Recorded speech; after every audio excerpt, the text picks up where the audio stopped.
দেশটা তোমার বাপের নাকি করছো ছলা কলা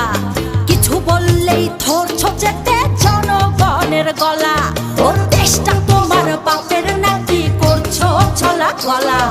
কিছু বল